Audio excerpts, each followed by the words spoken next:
بسم اللہ الرحمن الرحیم۔ حج ڈاکٹر علی شریعتی کی کتاب 27واں حصہ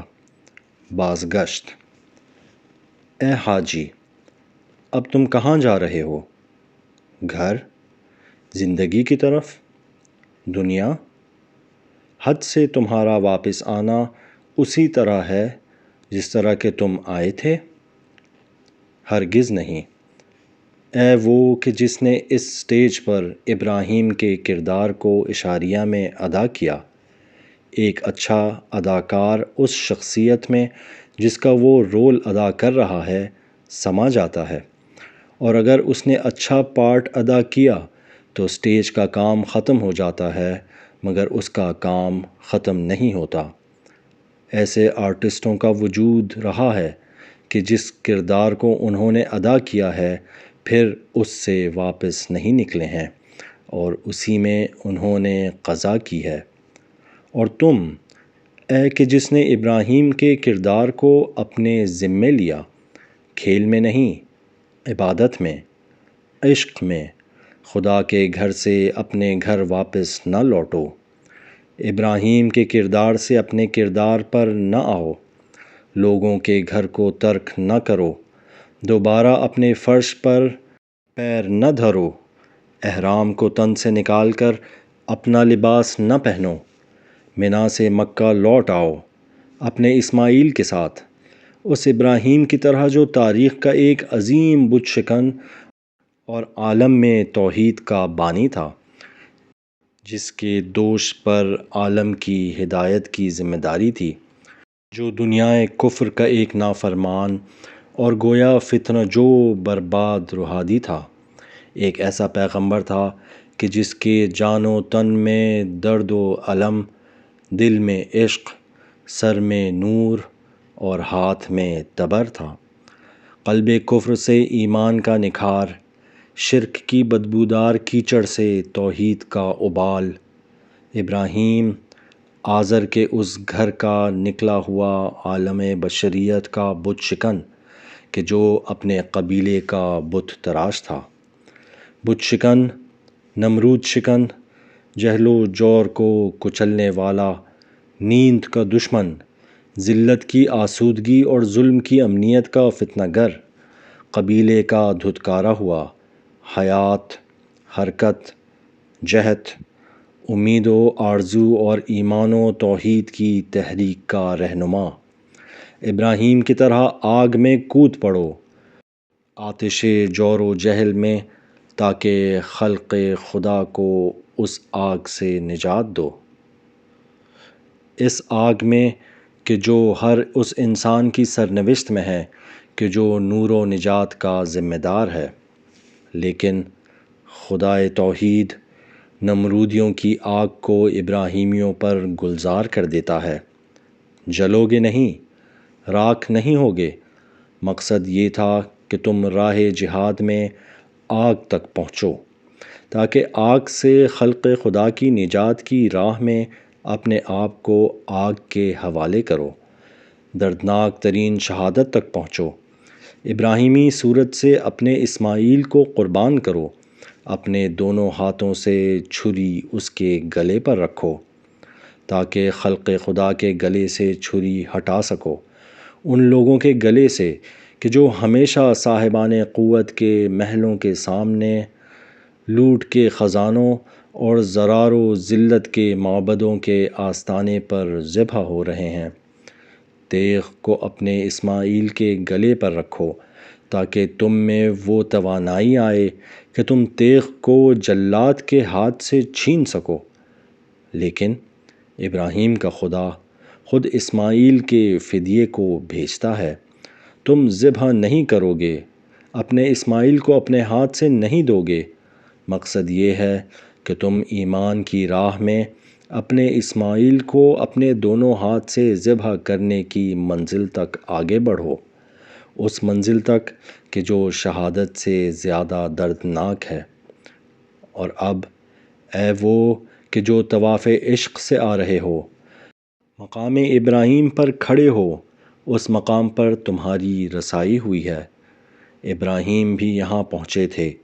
تمام پرکشمکش زندگی کے 7 خوان سے گزر رہے تھے، بت شکنی سے، نمرود شکنی سے، عذاب کے منجنیق اور آگ کے خرمن سے، ابلیس کے خلاف جنگ سے، ذبح اسماعیل سے،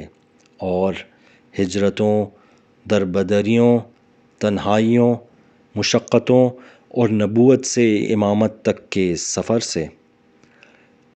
فردیت سے جمعیت تک، اور بت تراش آزر کے فرزند خانے سے خانہ توحید کے بانی تک کے عمل سے، ان تمام منزلوں سے گزر کر اب وہ یہاں کھڑے ہیں۔ بڑھاپے کی برف ان کے سر پر جمی ہوئی ہے، عمر کے اس آخری حصے میں کہ جو پوری ایک تاریخ ہے۔ اب گھر کی بنیاد ڈالی جا رہی ہے، حجر الاسود کی تنصیب ہو رہی ہے، خانہ خدا دست خدا سے بن رہا ہے۔ اسماعیل ان کے ہمدست ہیں کہ جو پتھر ڈھو ڈھو کر اپنے باپ کو دے رہے ہیں۔ باپ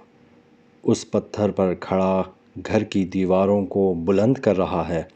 اور گھر کی تعمیر ہو رہی ہے۔ کتنی عجیب منزل ہے!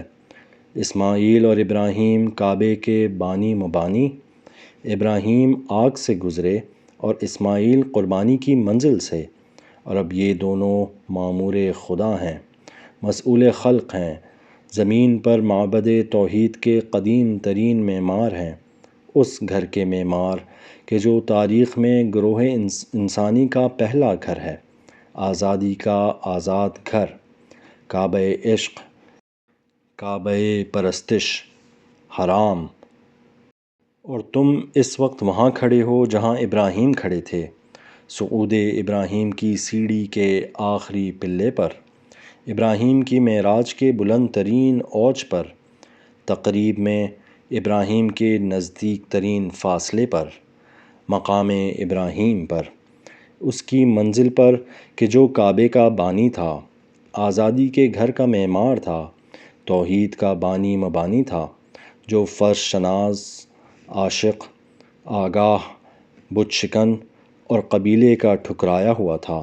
جو جور نمرود، جہل شرک اور اس ابلیس کے وسوسے سے نبرد آزما تھا کہ جو خناس ہے اور لوگوں کے دلوں میں وسوسہ ڈالتا ہے۔ تم نے وطن سے دوری کی سختی جھیلی،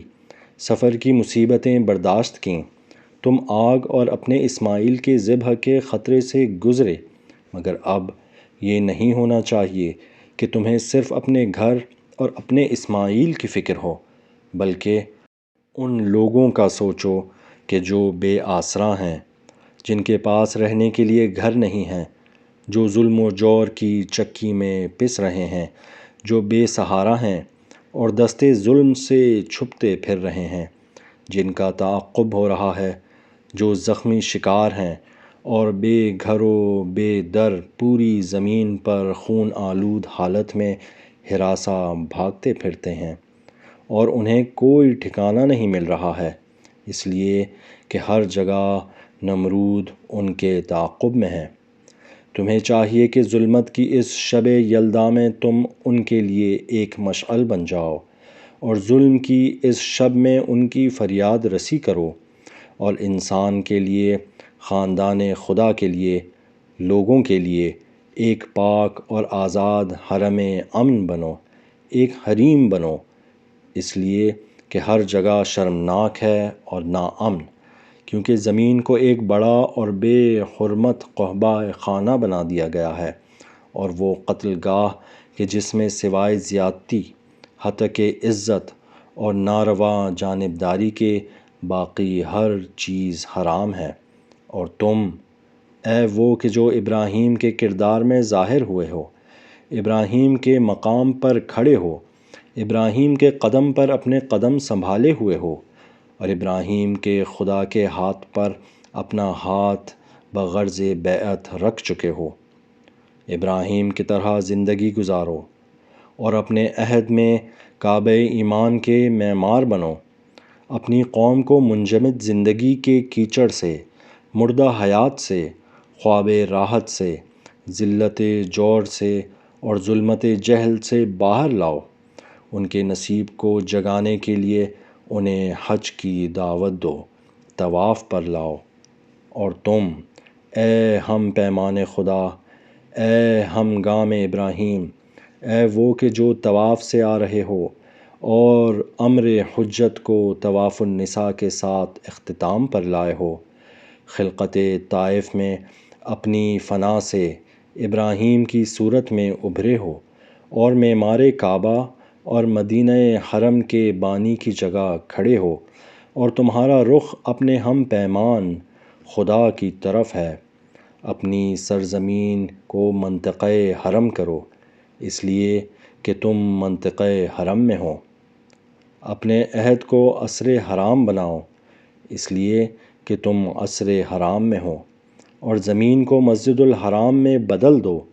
اس لیے کہ تم مسجد الحرام میں ہو، یوں کہ زمین مسجد خدا ہے اور تم دیکھ رہے ہو کہ نہیں ہے۔